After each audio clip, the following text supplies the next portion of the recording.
Welcome to Focus, everybody. I'm C.J. Layton. Well, recently in Perryville, the USBC Association, the United States Bowling Congress Association banquet was held in Perryville, marking the end of another successful fall 2013 and 14 bowling season. And as I'm prone to do, I like to do a bowling focus. I do so at the beginning of every season. I talk with my old friend, Hall of Famer Len Nicholson, in August of last year, and I've made a new friend. I've been watching this guy for a long time. He is a multi-time Professional Bowlers Association Tour titleist. He is a Hall of Famer.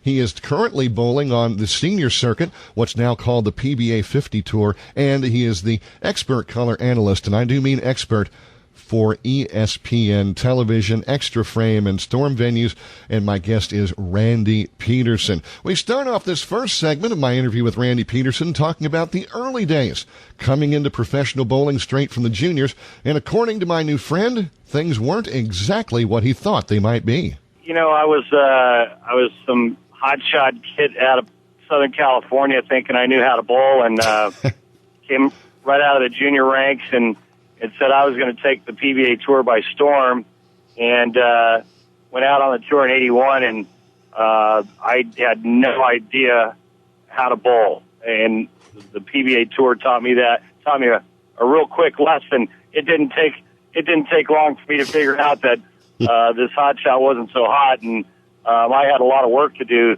if I wanted to be able to compete with the greatest bowlers in the world.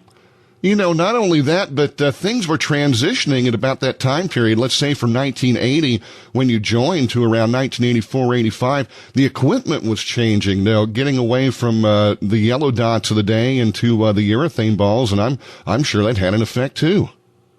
Well, it was more lane condition related. I didn't know what it was like to bowl on a hard oil pattern. You know, I was bowling. Most of the centers I bowled at, whether it was travel league or tournaments or whatnot in Southern Cal, the lane conditions were fairly soft. And that old California 10-10 wall. Yeah, I didn't know what it was like not to have swing and tug. So went out on tour, and I threw the ball to the right, and it hung, and I threw the ball left, and it went high, and I said, what's this? And I think the one thing that really stood out for me was I never heard the term heads.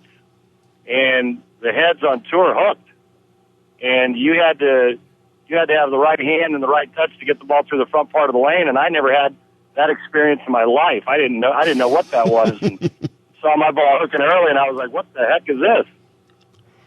Well, obviously, you really righted that ship. It took you a little while, like you said, but all of a sudden you started breaking out in 1985. You won a little money, over $20,000. 86 was good for you, too. That was your very first, actually, PBA title in 86. And that was a doubles title, if I remember, right? No, my first win was actually the first tournament of the year, and it was a singles title. I won the AC Delco up in Pinole, California. Oh, yeah, okay. That's right. And I'd actually led the rabbit squad. I was still bowling rabbits, and I was not an exempt player. And I remember I led the rabbit squad, which was kind of like winning the par 3 contest at the Masters. You never won the tournament if you won or if you led the rabbit. And I was the first player in PBA history to do that, lead the rabbit and then win the tournament. And so that was kind of the start of it. But, I had worked on my game each and every year trying to figure out how to get better. And what really took me to the next level after I figured out how to hit the pocket, I figured out that I couldn't make a spare either. So I worked real hard on my spare game as well. And that's when, when I put the two together, that's when things started to change. Yeah, you got a couple of titles in 1987, of course, your first and only major there. I know that was a big thrill for you.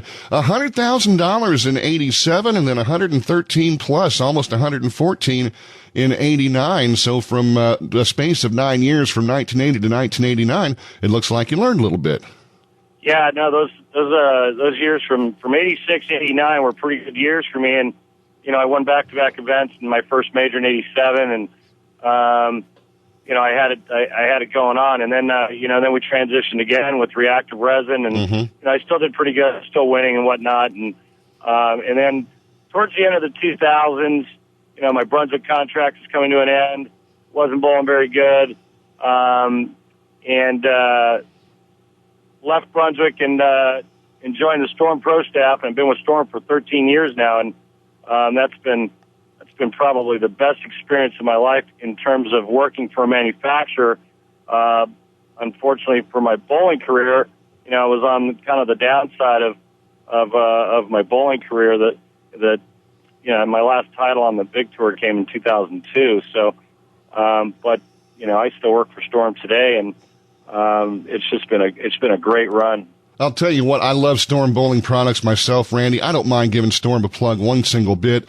I love the company. I love the way they have a tendency to match up with no matter what your bowling style is. So I don't mind giving Storm products a plug at all. In fact, one of my favorite videos of you was one of the recent expos where you and a lot of the other Storm staffers got together and swapped stories. That looked like an awful lot of fun. Yeah, that's why I think I really like the senior tour. There's so many stories, and the guys that had been on tour before me, and they're still bowling on the senior tour, and just so many great stories, and that's it's always fun to sit around and reminisce and listen to some of the old stories flying around. It's a good time. Yeah, and Leno Monticelli, I liked his comment last week. Of course, he had to get past the one and only Norm Duke.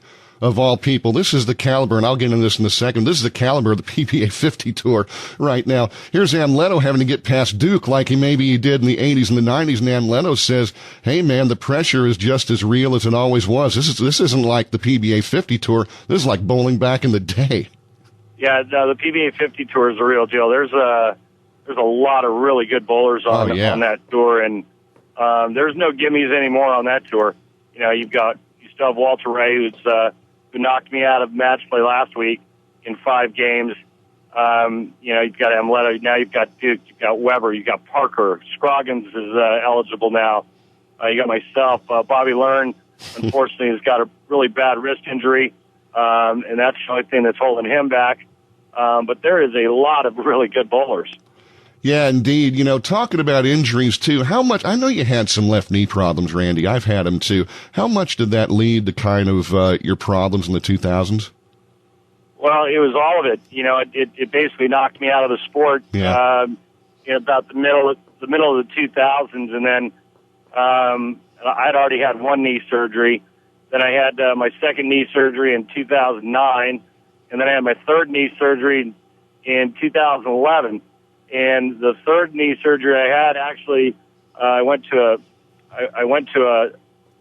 a specialist up in the northern part of Florida, who was practicing this brand new procedure done with a robotic arm, and I actually found it by accident online and went and saw him, and he said I was a prime candidate for this surgery, and I got the surgery done, rehab for about 4 months, and started bowling probably about 8 months after the surgery.